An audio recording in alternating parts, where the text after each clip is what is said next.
નમસ્કાર દોસ્તો, આજે એક સરસ મજાની વાત તમારા માટે હું લઈને આવ્યો છું. એક ખૂબ નાનો એવો પરિવાર, 3 જણનો પરિવાર, માતા પિતા અને એક નાનો દીકરો.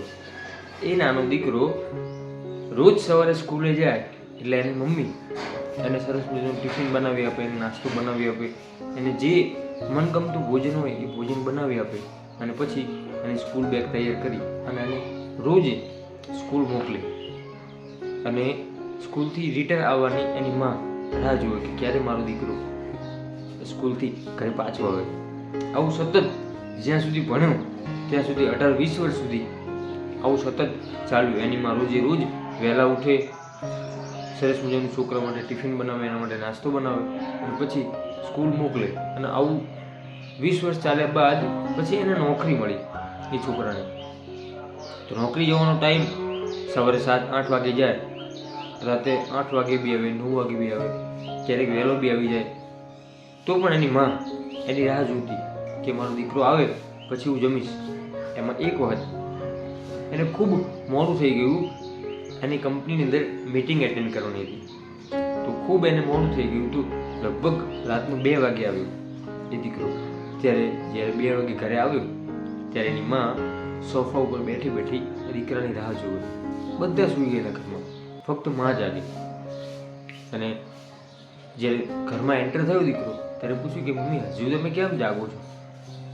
ત્યારે એની મમ્મી કહે કે તું જ્યાં સુધી ન આવ ત્યાં સુધી મને કેમ ઊંઘ આવે? તું જ્યારે ઘરે આવી જાય પછી જ મને ઊંઘ આવે. ત્યારે દીકરાએ કહ્યું કે તમારી દવા ચાલુ છે, તમારા શરીરમાં તકલીફ છે, તો તમે જમી અને તમારી દવા તો લઈ લેવી જોઈએ ને તમારે. ત્યારે એની માં કહે કે તું ના આવ ત્યાં સુધી મારા ગળેથી કોળીઓ નીચે ન ઉતરી. હું તારી સાથે જમું, તું જમી લે, પછી હું જમું તો મને કંઈક જમવાનો સ્વાદ અલગ આવે. એવું એની મમ્મી એ દીકરાને કહે છે. પછી બંને સાથે જમે છે. એ દીકરાને ગરમ ગરમ મમ્મી ભોજન બનાવી અને જમાડે છે. અને પછી બંને માં અને દીકરો બંને સૂઈ જાય છે.